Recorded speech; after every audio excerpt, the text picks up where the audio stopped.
Quiero comenzar enfatizando que cuando encuentra una supuesta contradicción en la Biblia, descubrirá que las contradicciones están solo en su mente. Tal vez tomó un texto fuera de contexto, tal vez no estudió toda la información cuidadosamente. Recuerde que un texto estudiado fuera del contexto se vuelve un pretexto. Hoy vamos a ver algunos versículos que para algunas personas parecen indicar que podríamos perder nuestra salvación eterna. Por ejemplo, busque 2 de Pedro. Quiero darle la clásica ilustración que alguien puede presentarle si usted cree en la eterna seguridad del creyente. 2 de Pedro capítulo 2, empezando en el versículo 20. Ciertamente, si habiéndose ellos escapado de las contaminaciones del mundo por el conocimiento del Señor y Salvador Jesucristo, enredándose otra vez en ellas son vencidos, su postrer estado viene a ser peor que el primero. Porque mejor les hubiera sido no haber conocido el camino de la justicia, que después de haberlo conocido, volverse atrás del santo mandamiento que les fue dado. Pues le ha acontecido lo del verdadero proverbio: el perro vuelve a su vómito y la puerca lavada a revolcarse en el cieno. El versículo 20 dice: ciertamente si habiéndose ellos escapado de las contaminaciones del mundo por el conocimiento del Señor y Salvador Jesucristo. O sea, aquí está una persona que ha estado viviendo en pecado y de pronto se libera. Escucha acerca de Jesús y dice: esa es la manera de vivir. Empieza una nueva página en su vida, pero, como lo vamos a ver, nunca recibe una nueva vida.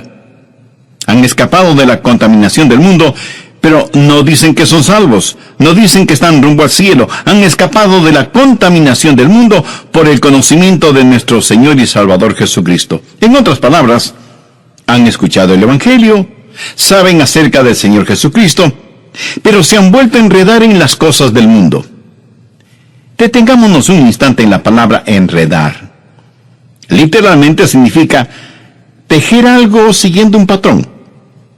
Y lo que sucede es esto: esta gente se está enredando, se está metiendo más y más profundamente en la esclavitud al seguir a ciertos falsos maestros. Y de lo que habla aquí el apóstol Pedro está relacionado con estos falsos maestros. Ellos en realidad nunca han aprendido lo que es ser salvo, ser nacido de nuevo. Y se enredan ellos mismos. Enredan sus corazones y mentes en ciertas filosofías, ciertas medias verdades, sin conocer nunca el Evangelio de la gracia. Y cuando así lo hacen, están peor de lo que estuvieron antes de escuchar algo acerca de Jesús. Vea lo que dice el verso 21. Porque mejor les hubiera sido no haber conocido el camino de la justicia, que después de haberlo conocido, volver atrás del santo mandamiento que les fue dado. Aquí hay un principio, escúchelo. Aquellos que viven por la verdad tienen más y más libertad. Los que no viven por la verdad, los que viven por la mentira, experimentan más y más esclavitud. El reformar sin transformar conduce a una gran degradación y finalmente a la condenación. Es mucho mejor para usted no saber el camino de la verdad que reformar su vida sin haber conocido al Señor Jesucristo. Y el ejemplo clásico es el de Judas. Jesús dijo, refiriéndose a Judas, que mejor le hubiera sido no haber nacido. Judas escuchó la verdad, Judas reformó su vida, Judas fue discípulo del Señor Jesús, Judas escapó de la contaminación del mundo por un rato, pero su postrer estado vino a ser peor que el primero. No sin razón Jesús dijo que a Judas le hubiera sido mejor no haber nacido. Alguien podrá decirme, bueno, pastor, si yo creo lo que está predicando, si creo en la eterna seguridad, entonces yo puedo ser salvo y seguir pecando todo lo que quiera, porque ya no tengo que preocuparme. Ya tengo mi pasaporte al cielo, y como nunca puedo perder mi salvación, entonces me voy a divertir a lo grande. Mi amigo, parece que usted quiere tener lo peor de este mundo y lo mejor del otro. Escúcheme, yo puedo pecar todo lo que quiera. ¿Sabía eso? Yo puedo pecar todo lo que quiera, pero no quiero hacerlo. No quiero pecar. Nada me haría más feliz que el saber que no pecaré nunca más. Si hubiera algún tipo de documento que diga que será imposible para mí el pecar, lo firmaría sin pensarlo 2 veces. Yo no quiero pecar. Y si usted cree que la seguridad eterna es una licencia para seguir pecando, ¿sabe cuál es su problema? Usted probablemente necesita ser salvo. Necesita que lo que usted quiere hacer sea modificado. Es más, usted necesita un querer hacer completamente nuevo. Usted necesita nacer de nuevo. Esta gente a la cual Pedro está hablando estaba reformada, pero nunca había sido regenerada. Y el apóstol da 2 ejemplos clásicos en caso de que alguien piense que él está hablando de alguien que fue salvo y que perdió su salvación. Y los ejemplos que él da son absolutamente claros. El ejemplo número 1 es el del perro, y el segundo ejemplo es el de la puerca. Ahora quiero que entienda lo siguiente en forma absoluta. Dios nunca llama a ninguno de sus hijos perros o puercos. ¿Lo entiende? Ovejas sí, pero nunca perros o puercos. El ejemplo es el del perro que vomita y vuelve a comer lo vomitado. Y si usted dice, pastor, eso es repugnante, permítame informarle que Pedro quería que fuera repugnante. Por eso utilizó esa ilustración. Es una ilustración que la dio Pedro, no yo. Creo que soy un poco más cauto como para dar una ilustración de ese tipo. Ahora, el perro pudo haberse sentido mejor después de comer su propio vómito, pero seguía siendo un perro. No había experimentado ningún cambio. Ese perro hizo lo que todos los perros hacen, volver a su propio vómito. La segunda ilustración que Pedro utiliza tiene que ver con un puerco, cerdo, cochino, marrano o como le llamen en su país. La Biblia habla de una puerca. Pedro aquí se vuelve un maestro clásico. El perro se siente mejor, el puerco luce mejor, pero ninguno de los dos ha cambiado en nada. Dios nunca llama a ninguno de sus hijos un perro o un puerco, porque ninguno de los dos ha sido esencial o eternamente cambiado. ¿Recuerda la historia del hijo pródigo? ¿Ha escuchado alguna vez la historia del perro pródigo o del puerco pródigo? No, ¿verdad? En la Biblia solo encontramos la historia del hijo pródigo. Y se la voy a repetir, pero haciendo mi propia paráfrasis. Cuando el hijo pródigo se encontró en el chiquero con los puercos, se dijo, estoy cansado de estar en este chiquero. No fui hecho para vivir entre puercos. Me levantaré e iré a mi padre. Y uno de los puercos le preguntó, ¿y qué tiene tu padre? Oh, mi padre tiene una casa hermosa y tenemos siervos. Mi madre hace ricas comidas y yo tengo mi propio dormitorio y mi baño. Así que me levantaré e iré a casa de mi padre. Y el puerco dijo, eso suena muy interesante. ¿Te importa si voy contigo? El joven le dijo que no le importaba y así el hijo pródigo y el puerco pródigo empezaron su viaje. Y el padre vio a su hijo regresando a casa y le dijo, bienvenido a casa, hijo. Cúbrete con este manto, usa este anillo, ponte estas sandalias y vamos a matar el becerro gordo para celebrar tu regreso. Papá, un amigo vino conmigo. Es un puerco y quiere vivir en nuestra casa. Hijo, no hay ningún problema, tráelo. Pero la mamá del hijo pródigo dijo, un momentito. Tu amigo no puede entrar en la casa así, tiene que bañarse. Y el puerco preguntó, ¿y qué es eso? Pues que tienes que bañarte y sacarte toda esa suciedad. Y lo bañaron y le sacaron toda la suciedad de encima. Luego le dijeron que tenía que aprender algunos modales, que para comer tenía que ponerse una servilleta bajo la quijada y que tenía que aprender a sentarse junto a la mesa y usar la cuchara, el cuchillo y el tenedor. Le dijeron que no podía meter su hocico en la comida y que si iba a vivir en la casa, ya no podría salir a revolcarse en el cieno y dormir en medio de la fetidez y las moscas. Y que cada noche antes de dormir en una suave cama tenía que bañarse. Mi amigo, ¿por cuánto tiempo cree usted que el puerco hizo todo eso?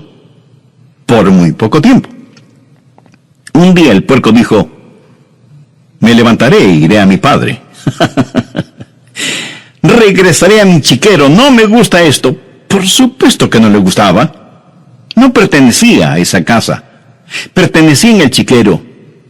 El Hijo de Dios no pertenece en un chiquero. Pertenece en la casa de su padre. Es así de sencillo. Es así de simple.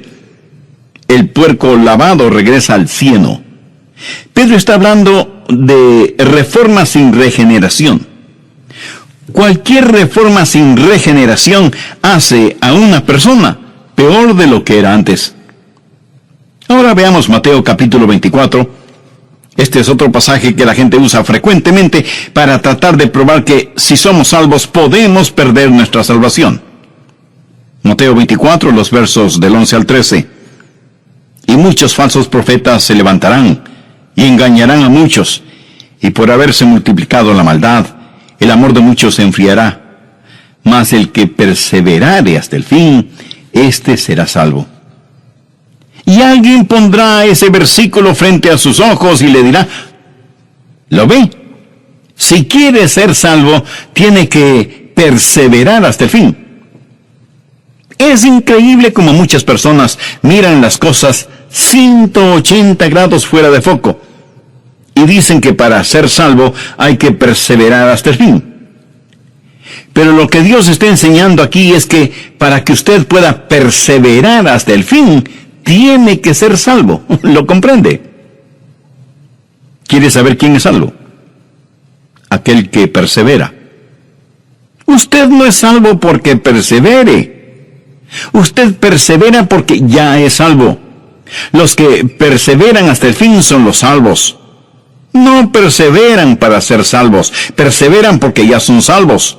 Creo que vale la pena que lo repita. Uno no persevera para ser salvo, sino que por ser salvo, persevera. Recuerdo un clásico sermón de un gran hombre de Dios que predicó durante una conferencia bíblica. Dijo: tengo buenas y malas noticias. Las buenas noticias es que Satanás no puede hacer nada contra usted, a menos que Dios se lo permita. Esa es una buena noticia, ¿verdad? La mala noticia es que Dios se lo ha permitido. Dios ha permitido que Satanás nos zarandee como trigo. Jesús le dijo a Pedro: Satanás sigue tus pasos, quiere zarandearte como a trigo. Pero noten lo que Jesús le dice en el verso 32. Pero yo he rogado por ti que tu fe no falte, y tú, una vez vuelto, confirma a tus hermanos. Pedro, estoy orando por ti. Y por eso tu fe no decaerá, y vas a tener que perseverar. Y es obvio que Pedro perseveró. El Pedro temeroso, el Pedro cobarde, el Pedro que juró con maldiciones que no conocía al Señor, últimamente nunca olvidó al Señor Jesús. La seguridad eterna es como un fuerte cinturón elástico que Dios pone alrededor suyo cuando se salva. Pudiera ser que usted se desvíe, pero Él sigue trayéndolo de regreso. Es el amor de Dios el que ora para que la fe de Pedro no decaiga. Pero en este mismo capítulo nos encontramos con otra persona, Judas. Veamos lo que dicen los versos 47 y 48. Mientras él aún hablaba, se presentó una turba. Y el que se llamaba Judas, uno de los 12, iba al frente de ellos y se acercó hasta Jesús para besarle. Entonces Jesús le dijo: Judas, ¿con un beso entregas al Hijo del Hombre? Pedro y Judas en el mismo capítulo. Ahora, honestamente, si usted y yo hubiéramos estado ese día ahí, y no hubiéramos sabido absolutamente nada del trasfondo, nada acerca de nadie, ni de la negación de Pedro, ni de la traición de Judas, y tuviéramos a Pedro y Judas delante de nosotros, ¿cuál de los dos escogeríamos si tuviéramos que escoger? ¿Cuál de ellos diríamos que es salvo? Me atrevo a decir que la mayoría de nosotros escogeríamos a Judas y no a Pedro. Quiero decir, Pedro siempre estaba en problemas. Como se dice vulgarmente, siempre estaba metiendo la pata, siempre impetuoso, siempre explosivo, y diríamos que este viejo lobo del mar, este rudo pescador, no era salvo. Ahora con Judas la cosa es diferente, pero ¿por qué diríamos que Judas era salvo? Pues por simple deducción. ¿A quién nombra usted de tesorero? Pues a la persona en la que más confía. Correcto. Judas era la persona que tenía la funda con el dinero. ¿Por qué confiaban en él? Cuando Jesús dijo que uno de ellos le traicionaría, ninguno de ellos dijo, tiene que ser Judas. Nadie sospechaba de Judas. ¿Perseveró Judas? Por supuesto que no perseveró. Traicionó al Señor Jesús, no buscó el perdón de Dios, se suicidó y con toda seguridad está en el infierno. Busquemos ahora Juan 6:64. Jesús dijo, pero hay algunos de vosotros que no creen, y está haciendo referencia a quienes estaban a su alrededor. Jesús sabía desde el principio quiénes eran los que no creían, y quién le había de entregar. ¿Cree usted que todas estas cosas sorprendieron a Jesús? ¿Cree usted que él dijo, ¿cómo pude haber escogido a Judas, en quien confié, y ahora me traiciona? No, mi amigo, Jesús escogió a Judas sabiendo lo que iba a suceder. Jesús supo que Judas nunca creyó en él. Veamos lo que dicen los versos 70 y 71 de este mismo capítulo 6 del Evangelio de Juan. Jesús les respondió, ¿no os he escogido yo a vosotros los 12? Y uno de vosotros es diablo. Hablaba de Judas Iscariote, hijo de Simón, porque este era el que le iba a entregar, y era uno de los 12. Nada estuvo fuera de su control. De hecho, Jesús dijo que había escogido a Judas para que se cumpliesen las Escrituras. Ahora, seguramente usted me preguntará, pastor, ¿cuál es el punto de todo esto? El punto es que Pedro perseveró, y Judas no lo hizo. ¿Por qué Pedro perseveró hasta el fin y Judas no? Muy sencillo. Pedro tuvo fe. Recuerda lo que Jesús le dijo a Pedro, yo he orado por ti para que tu fe no falte. Jesús no hizo esa oración por Judas. Jesús sabía desde el principio quienes no creían en él. Judas nunca creyó, Pedro sí creyó. Y aquellos que perseveran hasta el fin son los que son salvos. Amigo, le pregunto, ¿tiene usted esa salvación? ¿Está usted persuadido de su seguridad eterna? La única forma de ser salvo y tener seguridad eterna es por medio del Señor Jesucristo, por medio de la fe. Algunas personas, interpretando varios textos bíblicos fuera de contexto, dicen que quienes son salvos pueden perder su salvación. Una cosa es parecer ser salvo, y otra muy diferente, el ser salvo de verdad. Por eso es que el apóstol Juan en el capítulo 2, verso 19 de su primera epístola dice, salieron de nosotros, pero no eran de nosotros. Porque si hubiesen sido de nosotros, habrían permanecido con nosotros. Pero salieron para que se manifestase que no todos son de nosotros. Por lo tanto, aquellos que se van, no pierden su salvación. Los que no perseveran no pierden su salvación porque nunca la tuvieron. Bien, veamos otro pasaje que la gente usa para decir que los que son salvos pueden perder su salvación. Busque el capítulo 15 de Juan, empezando en el verso 5. Yo soy la vid, vosotros los pámpanos. El que permanece en mí y yo en él, éste lleva mucho fruto, porque separados de mí, nada podéis hacer. Y algunos estarán pensando, yo puedo hacer algo. Esa es su opinión personal. Jesús dice, separados de mí, nada podéis hacer. Sin Él, no importa lo que hagamos, somos como cero a la izquierda. Y Jesús sigue diciendo, el que en mí no permanece, será echado fuera como pámpano, y se secará. Y los recogen y los echan en el fuego y arden. Si permanecéis en mí y mis palabras permanecen en vosotros, pedid todo lo que queréis, y os será hecho. En esto es glorificado mi Padre, en que llevéis mucho fruto, y seáis así mis discípulos. Y alguien dirá, bueno, este es un cuadro de alguien que estuvo en Cristo, y sin embargo es separado de Cristo. Es lanzado al fuego y allí arde. Permítame decirle que aquí el Señor Jesucristo no está hablando de ninguna manera acerca de la salvación. Está hablando acerca de llevar fruto. Y está usando una ilustración, una metáfora. Debemos permanecer en el Señor Jesús si queremos dar mucho fruto. En un viñedo, el viñador poda las plantas, quita todo lo que no va a producir fruto. ¿Qué hace con todas las ramas que fueron podadas? No es buena madera como para tallarla. No se puede usar en la chimenea porque no hace un buen fuego. Lo único que se puede hacer es quemarlas. Lo que el Señor Jesús está diciendo es esto: si no permanecen en mí, son buenos para nada. ¿Qué te parece? Buenos para nada. ¿Es usted un cristiano bueno para nada? Escuche, Él no está hablando ni del cielo, ni del infierno, ni de la salvación. Está hablando acerca de llevar fruto. Es lo mismo que el apóstol dijo: no quiero ser un inútil, una persona buena para nada. Nunca trate de sacar su teología de una metáfora, de una ilustración. Usted aprende su teología de las epístolas, no de las ilustraciones, parábolas o metáforas.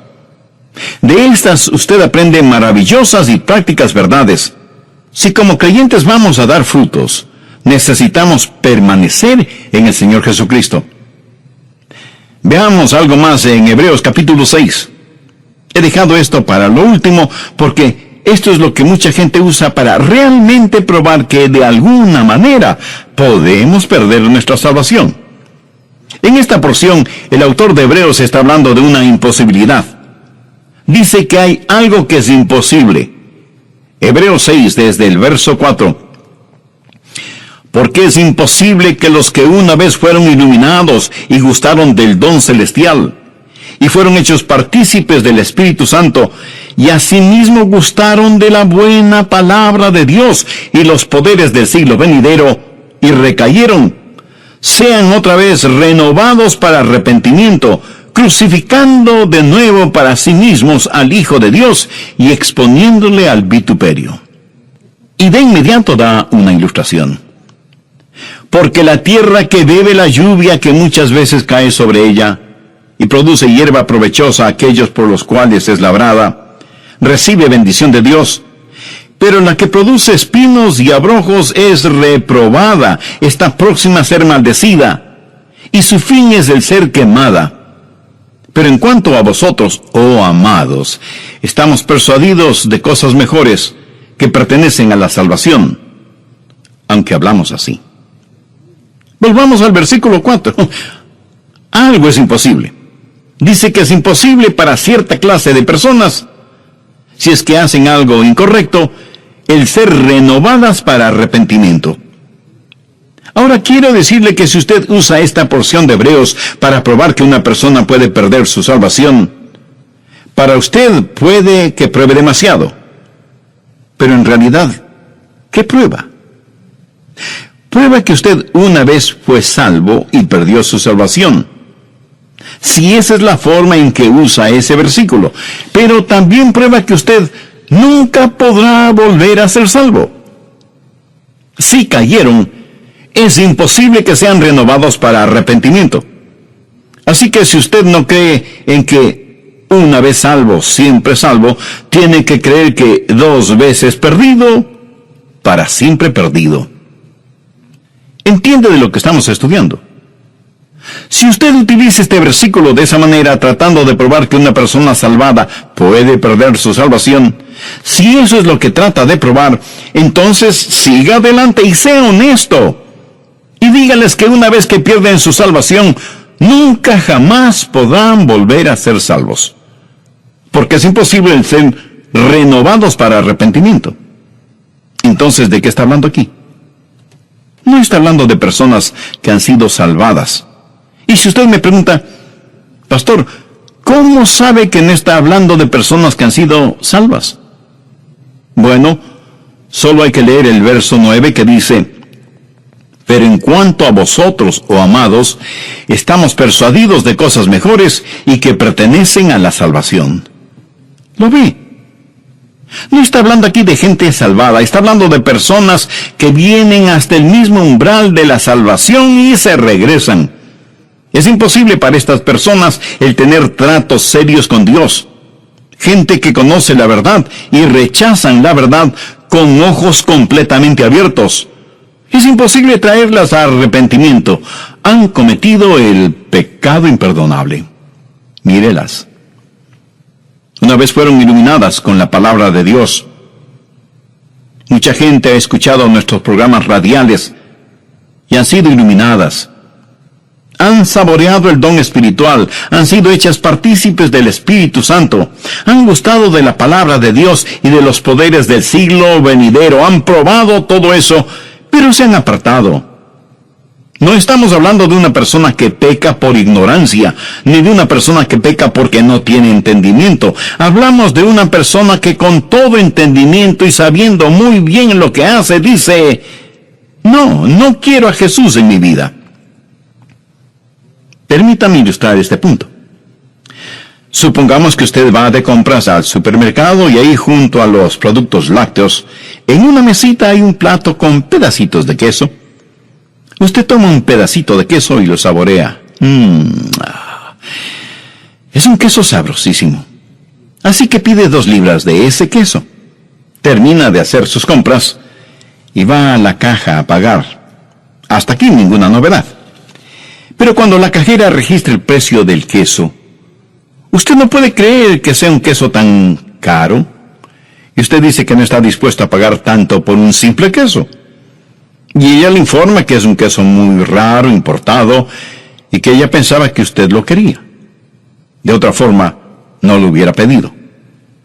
Y usted le dice que efectivamente lo quería, pero no sabía que era tan caro.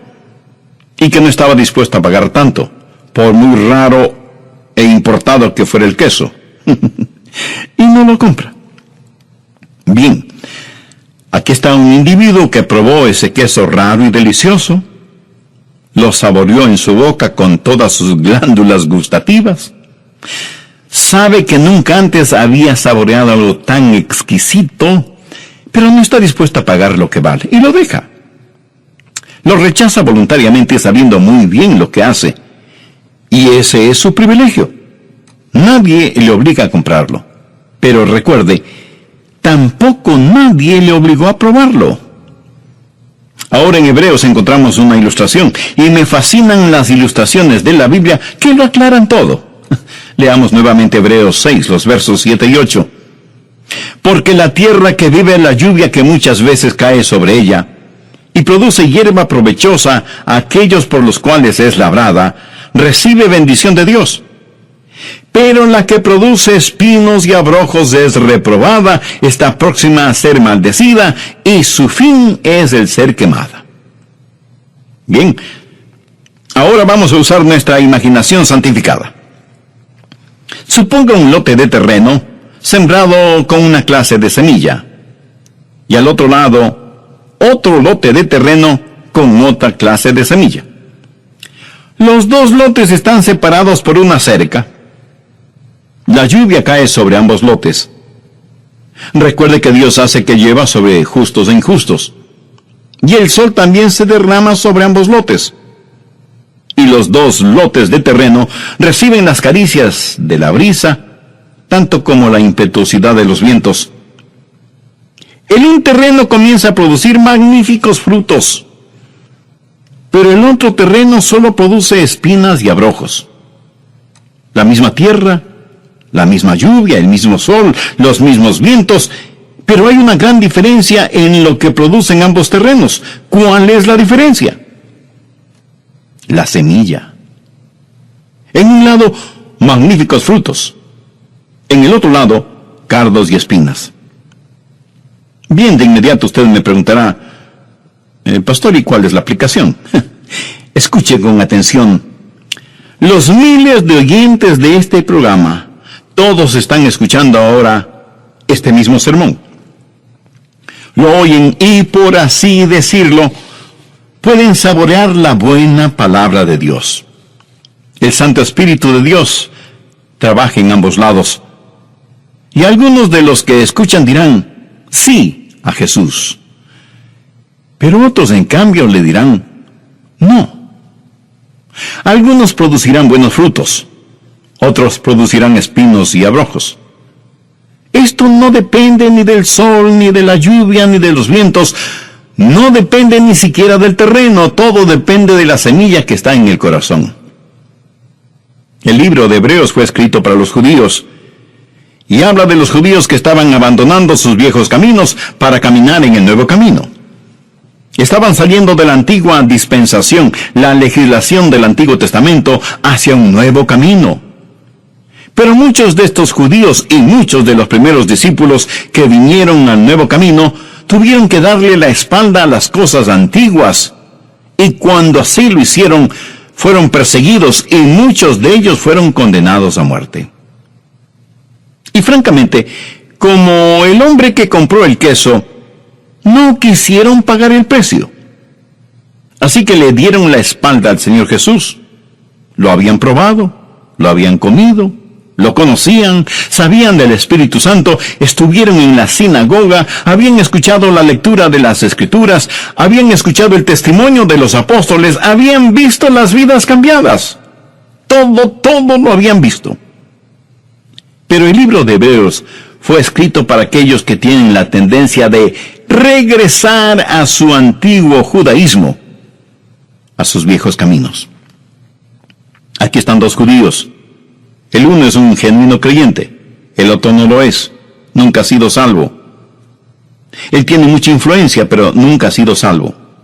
Y alguien con autoridad viene y les dice, veo que son seguidores de Jesús de Nazaret, ¿es cierto?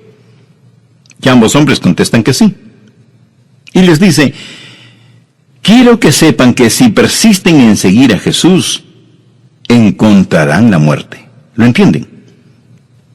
Y el verdadero creyente responde, estoy listo a morir. Si usted lee el capítulo 11 de Hebreos, sabrá que en verdad muchos creyentes fueron asesinados. Si tengo que morir violentamente, pues moriré. Pero jamás negaré a mi Señor Jesucristo. El otro hombre contestó, mire, esto es solo religión, después de todo. No hay nada que me impide el volver a mis viejos caminos, que eran bastante buenos. Voy a volver a mi antigua vida, pero no me mate. ¿Cómo saber que este hombre hablaba en serio? Había una manera de comprobarlo. Llevarían a este hombre a un chiquero, en donde matarían un puerco, y la sangre del puerco se derramaría por el suelo, y le dirían al hombre, escupe sobre esa sangre, y di que la igualas a la sangre de Jesús de Nazaret. Pisa sobre ella y di que eso es lo que piensas de la sangre de Jesús. Solo entonces podrás volver a tus viejos caminos. Y eso fue exactamente lo que el hombre hizo, para volver a su antigua manera de vivir. Él supo lo que estaba haciendo, pero estaba más interesado en salvar su propia vida. Había saboreado, sus ojos habían sido abiertos, había sido iluminado, pero no quiso pagar el precio. ¿Sabe lo que él hizo cuando hizo lo que hizo? Cometió el pecado imperdonable, por lo tanto es condenado y en camino al infierno. Es imposible renovarlo para arrepentimiento. Hebreos 6 dice, es imposible que quienes recayeron sean otra vez renovados para arrepentimiento, crucificando de nuevo para sí mismos al Hijo de Dios y exponiéndole al vituperio. Ellos hicieron esto, a pesar del Espíritu de gracia. Quiero hacer énfasis que no se está hablando de una persona salva que haga esto. Un verdadero creyente jamás lo hará. Yo no podría hacerlo. Espero que usted no pueda hacerlo. Aquí se habla de una persona no salva, una persona que nunca ha nacido de nuevo. Leamos el versículo 9. Pero en cuanto a vosotros, oh amados, estamos persuadidos de cosas mejores y que pertenecen a la salvación. El capítulo 6 de Hebreos, en mi opinión, no habla de una persona salva que se pierde. Si es eso lo que usted entiende, otra vez quiero decirle, sea honesto. Si usted no cree que una vez salvo, siempre salvo, de acuerdo a este versículo, entonces tiene que creer que 2 veces perdido, para siempre perdido. Porque es imposible para tales personas traerlas para una renovación de arrepentimiento. Y si alguien me pregunta, Pastor Rogers, si lo que dice es verdad, entonces, ¿qué del pecado en la vida de un hijo de Dios? Bien, Dios puede disciplinarlos, pero no para probar que están perdidos, sino para probar que son salvos. En el versículo 6 del capítulo 12 de Hebreos se nos dice, porque el Señor al que ama disciplina y azota a todo el que recibe por hijo. Cuando mi papá me disciplinaba, no era porque no me amaba, antes por el contrario, porque me amaba me disciplinaba. Hebreos 12:8 dice, pero si se os deja sin disciplina, de la cual todos han sido participantes, entonces sois bastardos y no hijos. Eso es lo que Dios dice. ¿Qué significa todo esto para usted? Bueno, si usted es un hijo o una hija de Dios, ¿sabe que es salvo o salva? Entonces regocíjese, descanse en el amor de Dios y con genuina gratitud sírvale todos los días de su vida por haberle dado tan maravillosa salvación. Y si usted que me escucha hoy todavía no es salvo, ¿por qué no hace esa importante decisión ahora mismo? Si tiene ese deseo en su corazón, repita conmigo esta oración. Querido Dios, soy religioso, pero en verdad no tengo la seguridad de ser salvo y quiero tenerla. Por eso te pido que perdones mis pecados y